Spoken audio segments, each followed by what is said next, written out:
ಸಾಕಷ್ಟು ಜನಕ್ಕೆ ಅವರು ಈ ಹಿಂದೆ 2024 ವೋಟ್ ಹಾಕಿದ್ರು ಕೂಡ ಅವ್ರಿಗೆ ಎನ್ಯುಮರೇಷನ್ ಫಾರ್ಮ್ ಬಂದಿಲ್ಲ. ವಿದ್ಯಾವಂತರಿಗೆ, ಹಳ್ಳಿ ಜನಕ್ಕೆ ಆ ವೆಬ್ಸೈಟ್ನ ಉಪಯೋಗಿಸೋದಕ್ಕೂ ಬರೋದಿಲ್ಲ.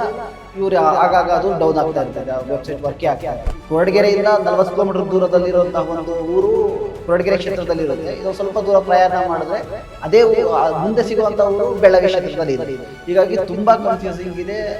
ಅವ್ರಿಗೆ ಗೊತ್ತೇ ಆಗೋದಿಲ್ಲ ಕೆಲವೊಂದ್ಸರಿ ಯಾವ ಕ್ಷೇತ್ರದಲ್ಲಿ 2002 ನಾವು ವೋಟ್ ಹಾಕಿದ್ವಿ ಅಂತ. ಒಂದು ರೀತಿ ನೋಡಿದ್ರೆ SIR ರಾಜ್ಯ ದೇಶದ ಎಲ್ಲೆಲ್ಲಿ ಆಗ್ತಾ ಇದೆ ಅದ್ರ ಬಗ್ಗೆ ನೀವು ಗಮನಿಸ್ತಾ ಬಂದಿದ್ರೆ, ಅದ್ರ ಬಗ್ಗೆ ವಿಶೇಷವಾಗಿ ಸ್ಟಡಿ ಮಾಡ್ತಾ ಬಂದಿದ್ರೆ, ಈಗ ರಾಜ್ಯದಲ್ಲಿ ಶುರುವಾಗಿದೆ. ಯಾವ ರೀತಿಯ ಸಮಸ್ಯೆಗಳು ಆರಂಭದಲ್ಲಿ ಕಾಣ್ತಾ ಇದ್ದಾವೆ, ಯಾವ ರೀತಿ ಮತದಾರರು ಅದರ ಸಮಸ್ಯೆಯಿಂದ ಪರದಾಡ್ತಾ ಇದ್ದಾರೆ? ಸರ್, ಈಗಾಗಲೇ SIR ಸ್ಟಾರ್ಟ್ ಆಗಿದೆ. ಬೇರೆ ಬೇರೆ ರಾಜ್ಯದಲ್ಲಿ ಆದಂತಹ ನಾವು ಗಮನಿಸಿದ್ವಿ ಯಾವ ರೀತಿಯಲ್ಲಿ ಜನ ತಮ್ಮ ಮತದಾರರ ಅಧಿಕಾರವನ್ನು ಕಳ್ಕೊಂಡಿದ್ರು ಅಂತ. ಅದ್ರ ಮುಂದೂರು ಭಾಗವಾಗಿ ಈಗ ಏನು ಕರ್ನಾಟಕದಲ್ಲಿ ಸ್ಟಾರ್ಟ್ ಆಗಿದೆ, 29ನೇ ತಾರೀಕಿಂದ ಎನ್ಯುಮರೇಷನ್ ಫಾರ್ಮ್ನ ಹಂಚ್ತಾ ಇದ್ದಾರೆ. ಸಾಕಷ್ಟು ಜನಕ್ಕೆ ಅವರು ಈ ಹಿಂದೆ 2024 ವೋಟ್ ಹಾಕಿದ್ರೂ ಕೂಡ ಅವ್ರಿಗೆ ಎನ್ಯುಮರೇಷನ್ ಫಾರ್ಮ್ ಬಂದಿಲ್ಲ. ಅಂದರೆ ಅವ್ರ ಹತ್ರ ಇತ್ತೀಚಿನ ಚುನಾವಣಾ ಗುರುತಿನ ಚೀಟಿ ಸಂಖ್ಯೆ ಅಥವಾ ಚೀಟಿ ಇದೆಲ್ಲ ಇದೆ ಅವ್ರ ಹತ್ರ ಇದ್ದೂ ಸಹ ಅವ್ರಿಗೆ ಎನ್ಯುಮರೇಷನ್ ಫಾರ್ಮ್ ಪ್ರಿಂಟಾಗಿ ಬಂದಿಲ್ಲ. ಕೆಲವೊಂದು ಕಡೆ ಏನಾಗ್ತಾ ಇದೆ ಅಂತ ಅಂದರೆ, ಆ ಏನು ಗಣತಿ ನಮೂನೆ ಅಂತ ಏನಿದೆ ಅದು ತುಂಬೋದಕ್ಕೆ ಸಾಕಷ್ಟು ವಿದ್ಯಾವಂತರಿಗೆ ಸಾಧ್ಯ ಆಗ್ತಾ ಇಲ್ಲ. ಅಂಥದ್ರಲ್ಲಿ ಬಡವರಿಗೆ ಜೊತೆಗೆ ಅವಿದ್ಯಾವಂತರಿಗೆ ಆ ಗಣತಿ ನಮೂನೆಯನ್ನು ತುಂಬೋದು ದೊಡ್ಡ ಟಾಸ್ಕ್ ಆಗಿರೋವಂಥದ್ದು. ಇದ್ರ ಜೊತೆಗೆ ಮತ್ತೆ ಇನ್ನು ಮೇಜರ್ ಪ್ರಾಬ್ಲಮ್ ಏನು ಅಂತ ಅಂದರೆ, ಕೆಲವೊಂದಷ್ಟು ಜನಕ್ಕೆ 2002 ಇರುವಂತಹ ವೋಟರ್ ಲಿಸ್ಟು ಡೌನ್ಲೋಡ್ ಆದ್ರೂ ಸಹ ಅದರಲ್ಲಿ ಹೆಸರಿಲ್ಲ. ಆದರೆ ಅವರು ಇದಕ್ಕಿಂತ ಮುಂಚೆ ಎಲ್ಲ ಚುನಾವಣೆಗಳಲ್ಲಿ ಮತ ಹಾಕಿದ್ದಾರೆ, ಆದರೆ 2002 ವೋಟರ್ ಲಿಸ್ಟಲ್ಲಿ ಹೆಸರಿಲ್ಲ. ಹಾಗಾಗಿ ಜನ ಇದರಿಂದ ಸಾಕಷ್ಟು ತೊಂದರೆ, ಜೊತೆಗೆ ಗೊಂದಲ, ಅದಾದಮೇಲೆ ಒಂದು ಭಯ ಇದೆ, ಎಲ್ಲಿ ನಮ್ಮ ವೋಟ್ ಹೋಗುತ್ತೋ ಅಂತ. ಈ ವೆಸ್ಟ್ ಬೆಂಗಾಲಲ್ಲಿ ಏನಾಗಿತ್ತು ಅಂತಂದರೆ, ಅಲ್ಲಿ ಏನೆಲ್ಲ ವೋಟರ್ಸ್ ಆಚೆ ಉಳ್ಕೊಂಡಿದ್ರು ಅವ್ರಿಗೆ ಅವರ ಒಂದು ನಾಗರಿಕತ್ವನ ಪರಿಶೀಲನೆ ಮಾಡೋದಕ್ಕೆ ಇದಕ್ಕೆ ಕಳಿಸಿರೋವಂಥದ್ದು, ಕಾಂಪಿಟೆಂಟ್ ಅಥಾರಿಟಿಗೆ ಕಳಿಸಿರೋವಂಥದ್ದು. ಸೊ ಇದೆಲ್ಲ ಗಮನಿಸಿ ಸಾಕಷ್ಟು ಜನ ಭಯದಿಂದ ಇದ್ದಾರೆ, ಗೊಂದಲ ಇದೆ. ಅದಾದಮೇಲೆ ಅವ್ರಿಗೆ ವೆಬ್ಸೈಟ್ಗಳಲ್ಲಿ ಏನು ನೀವು ಡೌನ್ಲೋಡ್ ಮಾಡ್ಕೋಬೋದು, ಎಲ್ಲ ಮಾಹಿತಿ ಸಿಗುತ್ತೆ ನಮ್ಮ ವೆಬ್ಸೈಟ್ಗಳಲ್ಲಿ ಅಂತ ಚುನಾವಣಾಧಿಕಾರಿಗಳು ಹೇಳ್ತಾರೆ. ಆದರೆ ಆ ಮಾಹಿತಿಗಳಲ್ಲಿ ವೆಬ್ಸೈಟಲ್ಲಿ ಸಿಗ್ತಾ ಇಲ್ಲ. ಆಮೇಲೆ ವಿದ್ಯಾವಂತರಿಗೆ, ಹಳ್ಳಿ ಜನಕ್ಕೆ ಆ ವೆಬ್ಸೈಟ್ನ ಉಪಯೋಗಿಸೋದಕ್ಕೂ ಬರೋದಿಲ್ಲ. ಇವ್ರು ಆಗಾಗ ಅದು ಡೌನ್ ಆಗ್ತಾ ಇರ್ತದೆ, ಆ ವೆಬ್ಸೈಟ್ ವರ್ಕೇ ಆಗ್ತಾ ಇರಲ್ಲ. ಈ ಥರದ್ದೆಲ್ಲ ಸಾಕಷ್ಟು ಗೊಂದಲ. ಹಳ್ಳಿಗಳಲ್ಲಿ ನೆಟ್ವರ್ಕ್ ಸಮಸ್ಯೆನೂ ತುಂಬ ದೊಡ್ಡದಾಗಿರುತ್ತೆ. ಹೌದೌದು, ನೆಟ್ವರ್ಕ್ ಸಮಸ್ಯೆಗಳಿದ್ದಾವೆ, ಕೆಲವ್ರ ಹತ್ರ ಮೊಬೈಲ್ಗಳೇ ಇಲ್ಲ.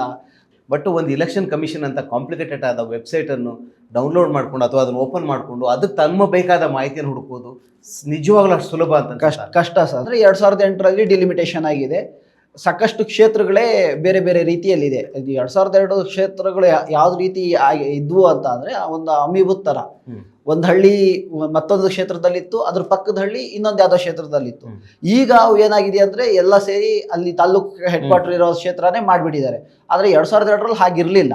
ಈಗ ತುಮಕೂರಲ್ಲಿ ಒಂದು ಬೆಳ್ಳಾವಿ ಕ್ಷೇತ್ರ ಇದೆ. ಆ ಬೆಳ್ಳಾವಿ ಕ್ಷೇತ್ರಕ್ಕೆ ಈಗಿರುವಂತಹ ಮಧುಗಿರಿ ಕ್ಷೇತ್ರದ ಒಂದು ಹೋಬಳಿ, ಕೊರಟಗೆರೆ ಕ್ಷೇತ್ರದ ಒಂದು ಹೋಬಳಿ ಹಾಗೂ ಗುಬ್ಬಿ ಕ್ಷೇತ್ರದ ಒಂದು ಹೋಬಳಿ ಎಲ್ಲ ಸೇರಿಸಿ ಬೆಳ್ಳಾವಿ ಕ್ಷೇತ್ರ ಅಂತ ಮಾಡಿದರು.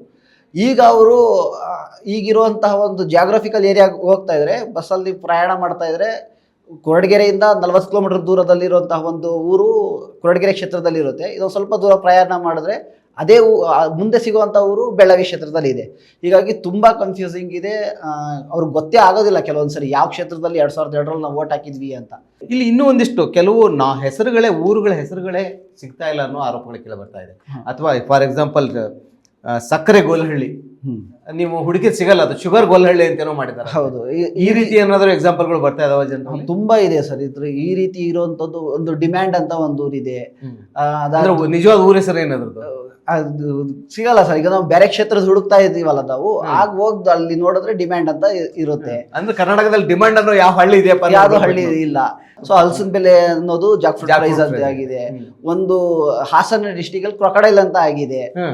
ದಾವಣಗೆರೆ ಜಿಲ್ಲೆಯಲ್ಲಿ ಒಂದು ಊರಿನ ಹೆಸರು ಏನು 2 ಸ್ಟೋರಿ ವಿಲೇಜ್ ಅನ್ನೋ ತರ ಇರೋಂಥದ್ದು. 2 ಸ್ಟೋರಿ ವಿಲೇಜ್ ಅಂತ ಇದೆ. ಈ ರೀತಿ ಬಹಳ ವಿಚಿತ್ರವಾಗಿ ಅವರು AI ಇಂದ ಟ್ರಾನ್ಸ್ಲೇಟ್ ಮಾಡಿದ್ದಾರೆ. ಅದು ಊರು ಸಿಗಲ್ಲ. ಅದಾದ್ಮೇಲೆ ಕೆಲವೊಂದು ಊರು 2002 ನಾವು ಡೌನ್ಲೋಡ್ ಮಾಡಿರೋದು ಒಂದು ತೋರಿಸ್ತಾ ಇರುತ್ತೆ, ಅದು ಪೋಲಿಂಗ್ ಸ್ಟೇಷನ್ ಹೆಸರು ಒಂದು ತೋರಿಸ್ತಾ ಇರ್ತದೆ. ನೀವು ಒಳಗಡೆ ಹೋದರೆ ಬೇರೆ ಊರಿನ ಒಂದು ಇನ್ಫಾರ್ಮೇಷನ್ ಅದರಲ್ಲಿ ಇದೆ. ಈ ರೀತಿಯಾಗಿದೆ. ಕೆಲವೊಂದು ಕ್ಷೇತ್ರಗಳಲ್ಲಿ ಹೈಯರ್ ಪ್ರೈಮರಿ ಸ್ಕೂಲ್ ಅಂತ ಹಾಕಿ ಅಷ್ಟಕ್ಕೆ ಬಿಟ್ಟಿದ್ದಾರೆ, ಊರ ಹೆಸರು ಇಲ್ಲ. ಈಗ ಹೈಯರ್ ಪ್ರೈಮರಿ ಸ್ಕೂಲ್ ಅನ್ನೋ ಸಾಕಷ್ಟು ಇಡೀ ಹಳ್ಳಿಗಳು ರಾಜ್ಯದ ಎಲ್ಲ ಊರಲ್ಲೂ ಇದಾವೆ. ಹಾ, ಸೊ ಯಾವ ಪೋಲಿಂಗ್ ಬೂತ್ ಅಂತ ಹುಡುಕೋದಕ್ಕೆ ಆಗೋದಿಲ್ಲ, ವಿಲೇಜ್ ಹೆಸರೇ ಇಲ್ಲ ಅದರಲ್ಲಿ. ಈ ರೀತಿ ಸಮಸ್ಯೆಗಳು ಇಂದನೂ ಕೂಡ ಸಾಕಷ್ಟು ತೊಂದರೆ ಅಂತ ಆಗ್ತದೆ. ಮತ್ತಷ್ಟು ವಿಶೇಷ ವಿಡಿಯೋಗಳನ್ನು ನೋಡಲು ಮತ್ತು ಹೊಸ ವಿಡಿಯೋಗಳ ಬಗ್ಗೆ ತಿಳಿಯಲು ಈ ದಿನ .com ಯೂಟ್ಯೂಬ್ ಚಾನೆಲ್ ಸಬ್ಸ್ಕ್ರೈಬ್ ಮಾಡಿ ಮತ್ತು ಬೆಲ್ ಐಕಾನ್ ಕ್ಲಿಕ್ ಮಾಡಿ.